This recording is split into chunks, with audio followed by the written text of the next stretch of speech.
Get the full global macro and markets picture with Capital Economics' all-access packages. CE Essential gives you full access to all of our award-winning written analysis, all of our online briefings, and a host of critical data tools. And for deeper engagement with our economist team, our proprietary data, and seamless integration of that data into your workflow, CE Advance is our most complete solution. Go to capitaleconomics.com today to learn more about CE Essential and CE Advance. It's Friday the 11th of July, and this is your Capital Economics Weekly Briefing. I'm David Wilder. Coming up, is AI coming for our jobs? But first, Neil Shearing joins me to run through what's shaking in global macro and markets, and we've got a special guest, Julian Evans-Pritchard, our head of China economics. Hi Neil, hi Julian. Hi David. Hi David. I don't want to talk about tariffs, but we can't ignore it, can we? Got to talk about tariffs again. We could just rerun the podcast from a month ago if you want. Yeah, we should just replay them. I mean, it's like the world economy. It has this case of relapsing, remitting tariffs, and it's just recurred this past week. Lots of tariffs noise, Neil. Markets don't seem too bothered by it all. I mean, what to make of it all? Why aren't markets fussed at this point, or are they? I think part of it is because they simply don't know what to believe. There is a sense, I think, that what's happened over the past couple of weeks is that Iran and Israel, tensions there have died down. Trump has obviously got his tax bill through Congress. So perhaps he's feeling slightly emboldened. Tariffs are coming back onto the radar. Of course, we've now gone past the 90-day pause window that was put in place after Liberation Day. We're coming up close to the August the 12th deadline where the 90-day pause on the China tariffs will expire. So I think there's a sense in which tax bill's done, Iran, Israel's died down, deadlines approaching or have passed on tariffs. So tariffs are back front and center, and Trump's feeling slightly emboldened and no doubt frustrated by the fact that deals, surprise, trade deals take a long time to do. And guess what? Not every country's just going to roll over in the way that you want it to. Hence, we have this proliferation of letters. The question for markets really is whether to take those letters at face value or whether actually this is laying the groundwork for further deals to be done. And the fact that the deals that we thought had been done with China and with Vietnam, actually, we've not had any details. And now, over the past 24 hours, we've had reporting suggesting that the deal that Trump announced with Vietnam was not actually the deal that some Vietnamese officials thought they had struck, just as a further layer of complexity and confusion into the mix. So my sense is that these letters probably aren't the final word. That would be consistent with the reaction in markets, which are essentially priced in the fact that the US will back down from some of these punitive tariffs that have been threatened.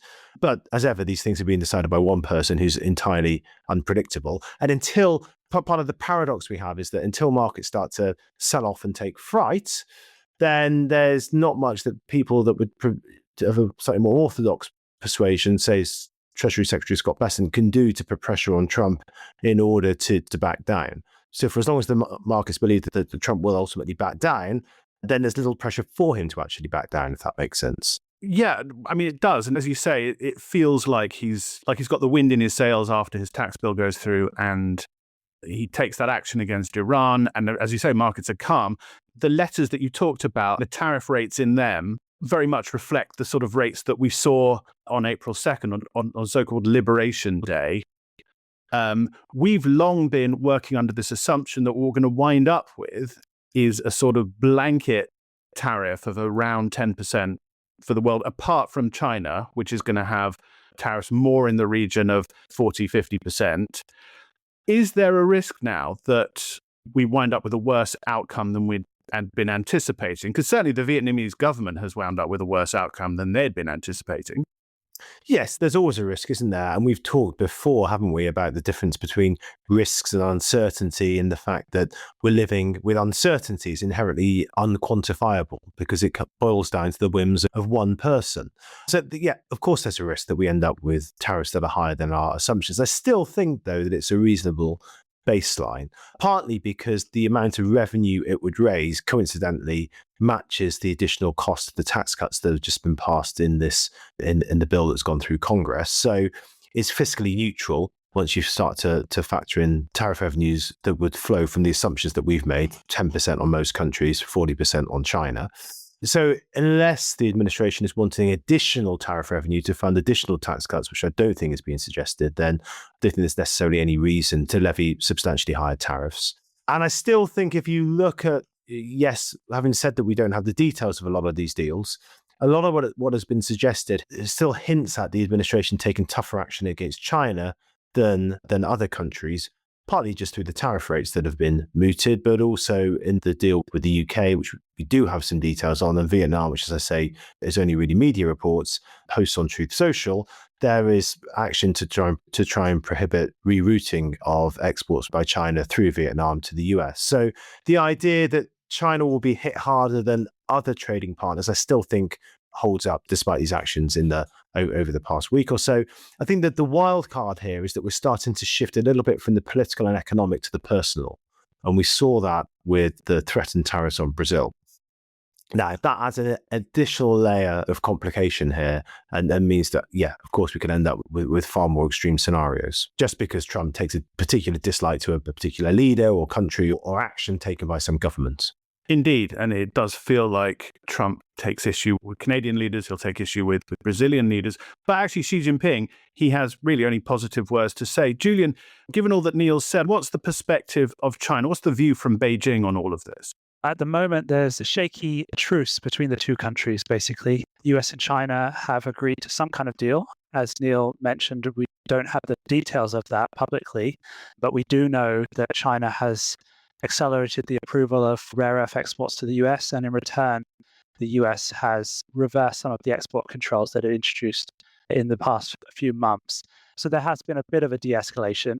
We don't know at this stage whether the deal encompasses a cancellation of the additional tariffs that are due to come into force on August 12th, and that's an additional 26% on top of the current 10% reciprocal tariff rate. So there's still a risk of those tariffs coming into play. And I think there's plenty of things that could knock this truce off course. China is not very pleased at the approach that the US is now taking in its deals with other countries. The clauses that Neil mentioned about trying to prevent rerouting, there was some reporting just today that apparently South Korea is also under pressure to cut out China from its supply chains.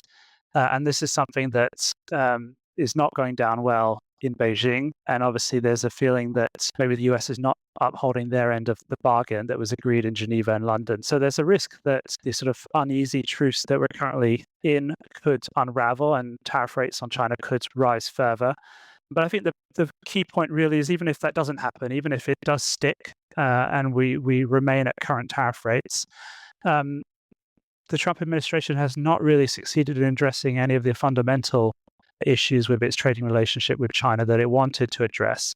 And as Neil mentioned, the tariff rate on China does look likely, even if it doesn't rise further, to settle at rates that are higher than for the majority of other US trading partners. We're clearly in a world in which trade between the US and China, or at least direct trade between the two countries, is going to diminish as a result of these tariffs.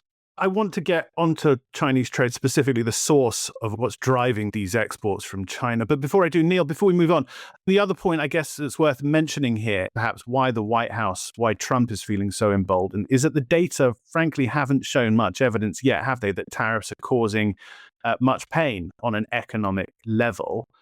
We have got June US CPI in the coming week, this release, and I keep being told that this is one to watch. Talk about why that may be and talk about what we're expecting. Yes, that's a good point. I think that there's partly the sense that Trump's moved on and feeling emboldened that has led to these tariff pronouncements. It's partly the fact that he likes the idea of tariff revenue being used to finance other tax cuts. And as you suggest, the other point here is that so far, at least, we've not seen much, if any, impact on the US economy. However, I think there's a bit of cognitive dissonance going on here. We know on the one hand that there's been an awful lot of front running of tariffs. We can see this in the data. Right? We had that big surge in imports at the back end of Q1 ahead of the Liberation Day tariffs that dragged on US GDP in Q1. We've seen subsequently rebuild of inventory, and we know that firms are sitting on inventory. And we know too that anecdotally from CEOs, they're waiting to see how the tariff landscape might ultimately lie before they decide what to do with pricing. They don't want to put up prices prematurely, lose some market share, only to find that the tariffs ultimately come down. So taking all of those factors together, it's no surprise, is it, that we've yet to see any impact of tariffs in the data. With that being said, though, I do think it's a matter of when rather than if we start to see the impact of tariffs show up in the economic data. And you're right that for a while we have thought that we'll start to see it in the data for June, and then we'll get it a bit more forcefully in the data for July and August. And when that data does show up, it's most likely to come first, I think, in the price data. Right? Tariffs are a levy on the consumption of imported goods. They tend to push up the price, therefore, of imported goods. So we are expecting an increase in core goods inflation from about 0.3% in May to about just over 1% year on year in June. That will be enough to push core inflation up from about 2.8 to just over 3%. And I think there'll be more of an increase to come in July. So June's CPI data is one to watch because I think that's going to be the first place where we start to see the effect of tariffs. It won't be the last place, but I think it'll be the first. And if it doesn't show up, then presumably Trump will feel that his approach is validated even more. Well, it's going to be one of those ones where you have to dig into the detail, right? Because what we're suggesting is on the core inflation front is going up from 2.8 to say 3. If it misses 3 and goes up to 2.9, say, that's not going to grab many headlines. But the point is it's the core goods number going from 0.3 to 1 or so is the one to keep an eye on. Don't worry about the services. Look at the core goods number. That, I think, will be the first place that we might start to see some increase in prices as a result of tariffs. So these are the inflation risks that we've been warning around. It is an interesting contrast with what's happening in China, isn't it, where the talk there is very much about deflation. Julian, we've had the latest Chinese inflation numbers this week. What does the price picture look like? Yeah, so on the latest data for June, headline consumer price inflation actually returned to positive territory for the first time this year. But that's really a very narrow recovery. If you look under the surface, there's clear signs that deflationary pressures are actually worsening, particularly at the factory gate level.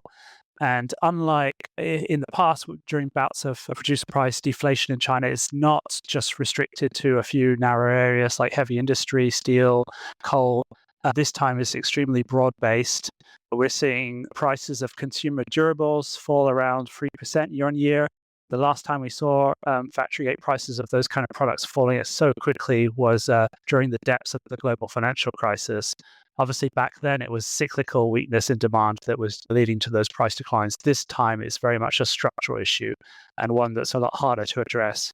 You talk about what's happening on durable goods prices.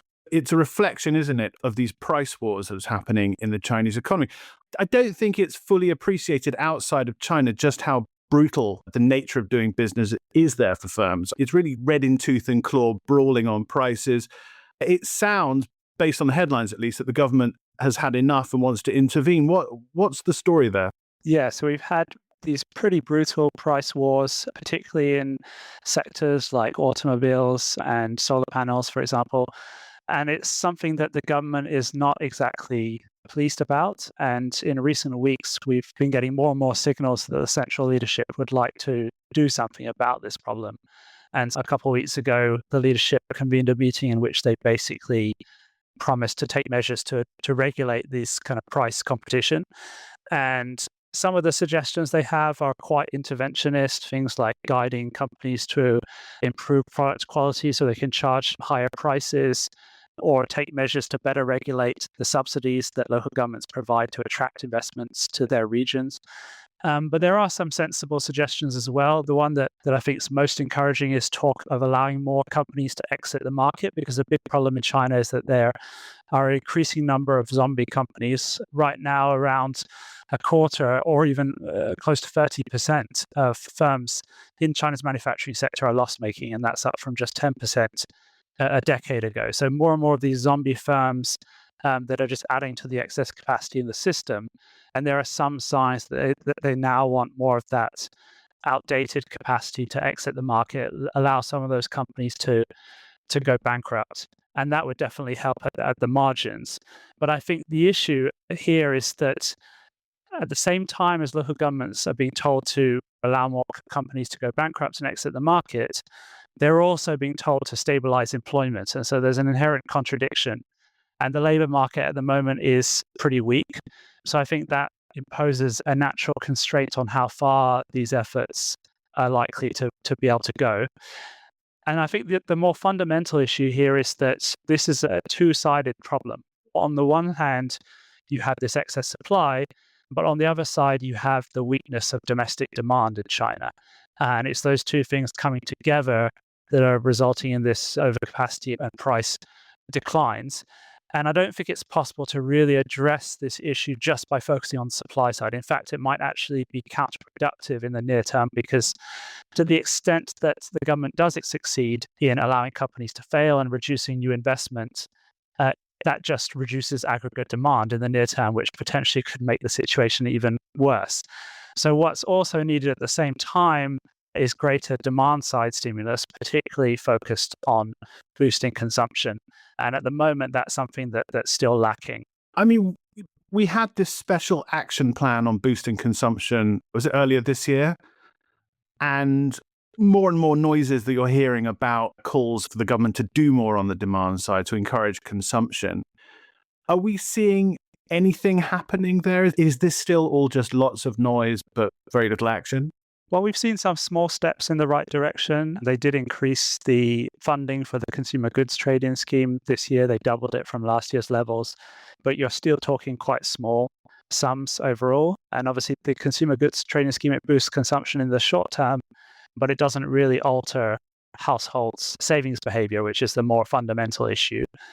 Another sort of step that we've seen or that we might see soon, there's been talk for now unverified, but we have seen some policy documents circulating on social media which suggest that they will increase subsidies for childbirth, which will help at the margins too. But at the moment, we're not seeing the sort of large-scale consumer stimulus that will really move the dial on the imbalances in China's economy. I mean, at the moment, the share of demand coming from investment is still over 40%, which, given the existing overcapacity in the system, is clearly not sustainable.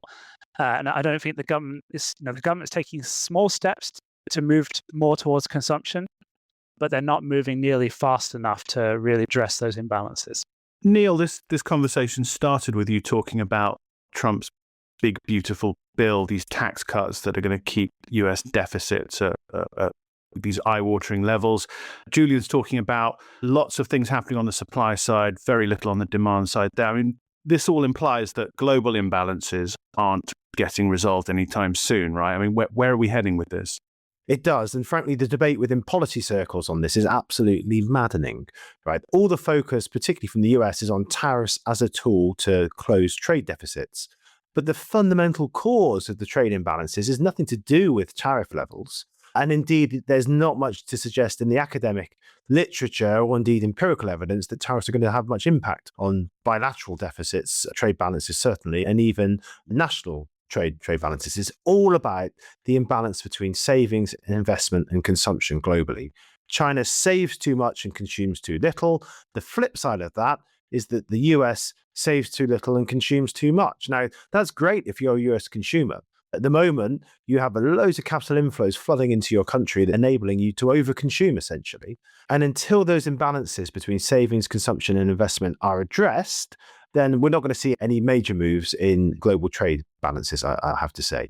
And as you say, what's happened instead through this big, beautiful bill, Now Act, that's gone through Congress, because it's entrenched these large budget deficits, unless there's an offsetting private sector surplus, it will entrench by definition a large trade deficit. So the US is overconsuming, China is underconsuming. The result is that the US runs trade deficits and China runs trade surpluses until you start to tackle the underlying source of that overconsumption and oversaving. Then you're not going to see any meaningful redress to global trade imbalances, I'm afraid, with or without tariffs. And to Julian's point, there's this inherent fragility within the US-China bilateral relationship. These imbalances are going to continue fueling that. Exactly. So I think, and in fact, they may even exacerbate these tensions, right? Because you can imagine a scenario where the US slaps tariffs on various countries, including China, in 2025. Come 2027, there's not been much improvement in the trade deficit, as was promised by the administration, because the underlying causes of these imbalances have not been addressed. And that creates frustration, causes Trump to lash out, further tariffs, further countervailing measures, etc., etc., etc., because the whole problem has been misdiagnosed. Now, more thoughtful people within the administration will say, yeah, but the tax cuts that we've embedded within this big, beautiful bill will lead to an expansion of the supply side of the US economy. We'll get some productivity growth that will allow the US economy to maintain current levels of consumption while at the same time narrow the current account deficit or trade deficit. I have to say that's wishful thinking. There is not much evidence in theory or in practice that tax cuts will lead to a massive expansion of the supply side of the US economy of the order needed to allow consumption to stay at its current levels while also narrowing the US trade deficit. So there's a bit of wishful thinking going on. There's some wrong-headed thinking going on in some parts of the administration too. And I think you're right that as the consequences of that start to play out, then I think it will leave the US and China on this collision course over the course of this administration. Neil Shearing and Julian Evans-Pritchard there on tariffs, inflation, deflation, and imbalances. I forgot to include our usual caveat. We were recording that at 9:30 in the morning London time. That's 4:30 DC time. And this news cycle is in hyperdrive. So for our very latest analysis on breaking developments, check out our platform, capitaleconomics.com. Julian talked about rerouting there. Don't forget our US-China rerouting dashboard. It's an interactive guide to how Chinese firms are mitigating US tariffs through offshoring, through trade diversion, or through outright evasion. This is an issue at the very heart of this global trade war, so it's critical to watch what's happening in third countries like Vietnam. I will add that dashboard to the podcast notes. I'll also add our latest China Weekly, which gets into all of that stuff on price wars that Julian was talking about. Our US team will be all over that CPI release on Tuesday and then PPI on Wednesday. It's a busy week in general for data, with UK and Japanese inflation data due as well as a pile of numbers out of China, including GDP, retail sales, investment, and output. And at the very start of the week, there's the latest Chinese trade figures. Rapid reactions to all of these releases will be coming from the team. And if you want access to all of them, then do check out CE Essential and CE Advanced, our all-access packages. They offer complete coverage, our accompanying data tools like that rerouting dashboard, channels to interact with our economists directly, and much more besides. They also come with access to all of our drop-ins, which are our short-form online briefings. We've got sessions in the coming week all about what's happening in financial and commodity markets. You can find details of those and more upcoming briefings on our events page, which I will link to as well. Now, lots of stories in the press about how Gen AI is already decimating the jobs market, and that's fueling worries about what this technology means for economies over the long run. Dario Amodei, the CEO of Anthropic, a leading AI firm, warned half of all entry-level white-collar jobs could be gone in 5 years, and US unemployment could hit as much as 20% by the end of this decade. So does this all signal a bloodbath happening in the labour market? Vicky Redwood, our Senior Economic Adviser, was a co-author of our 2023 in-depth guide to AI's impact on economies and markets. She's been monitoring AI's impact on jobs and has just published new analysis revisiting some of our 2023 assumptions. I spoke to her earlier this week, and I started by asking what the latest data are showing.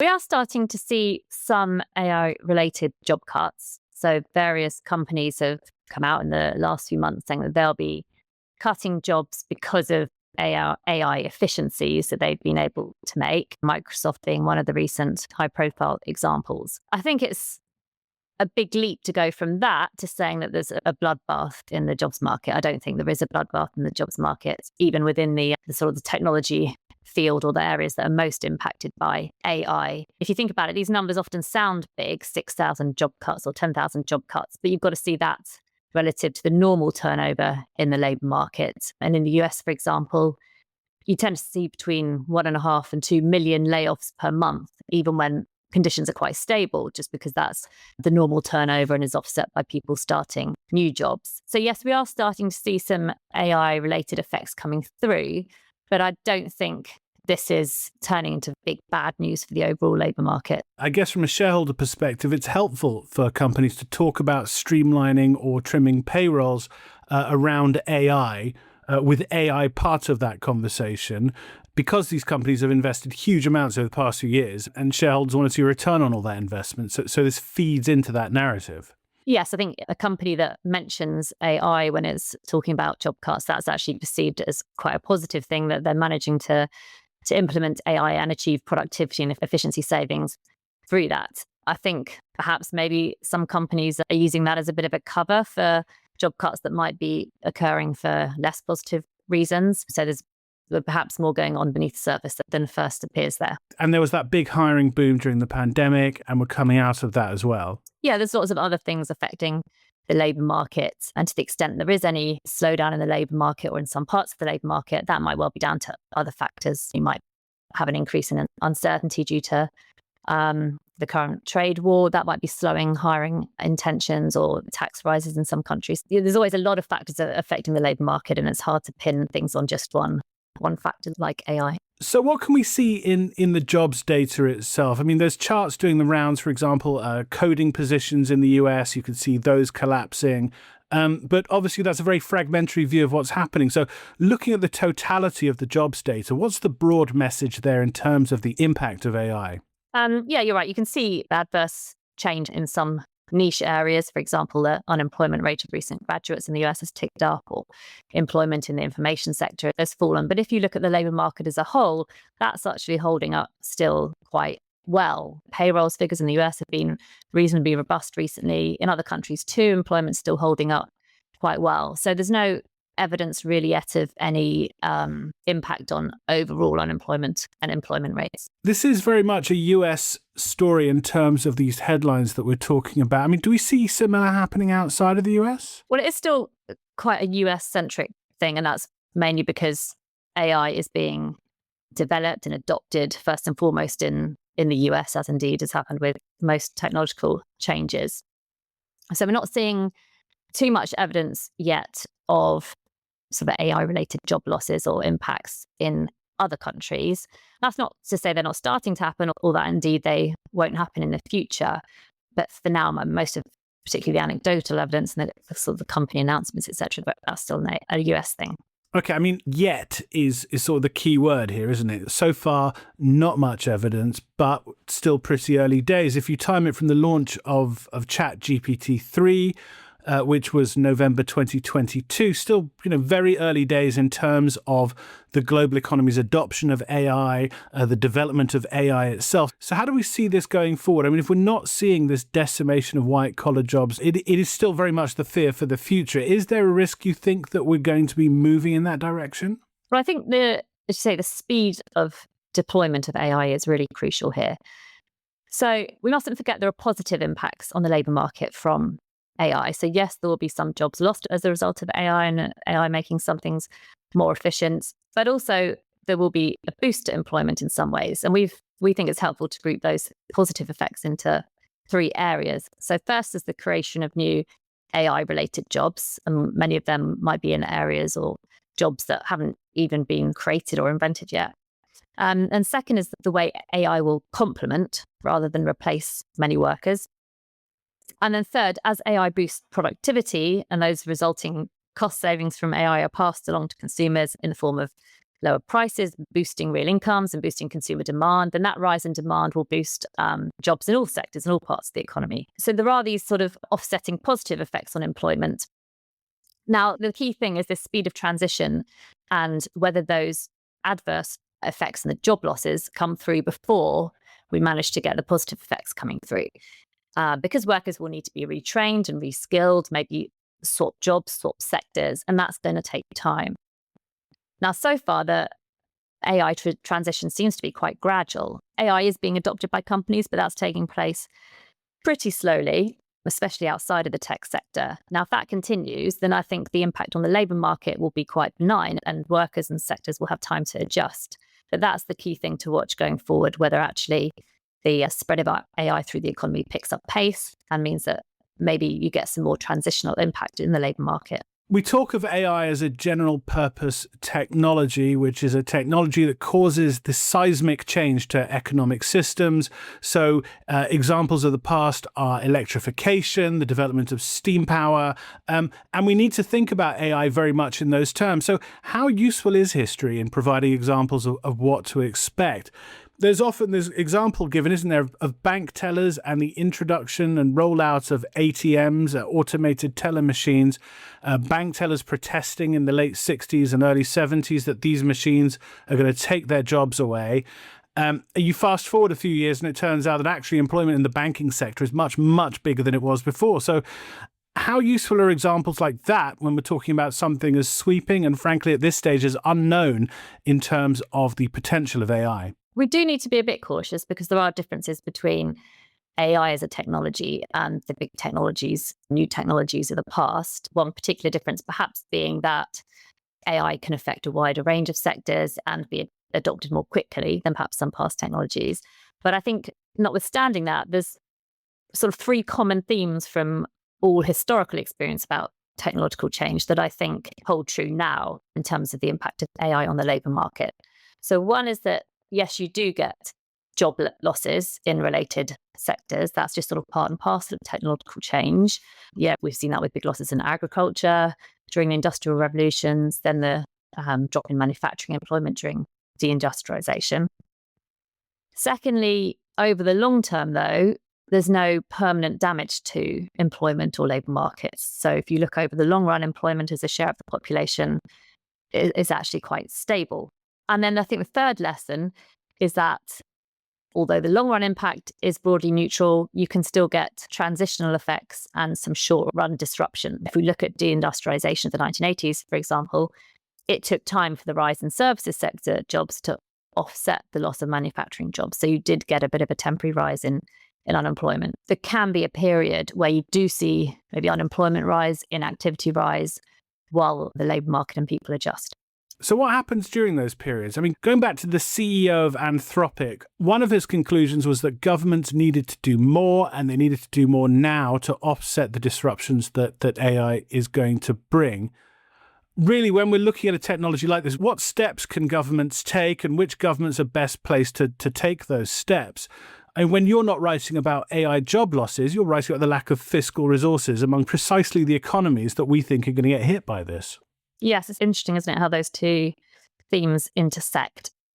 Ideally, governments would be ploughing a lot more into training workers, providing upskilling for existing workers, providing them with AI-related skills. Whether they have the money to do that in the future is obviously uncertain because there's so many other demands on government finances at the moment, from high defence to money for health spending for ageing populations, etc. There was actually an interesting study recently of how countries' governments have prioritised AI workforce training and education.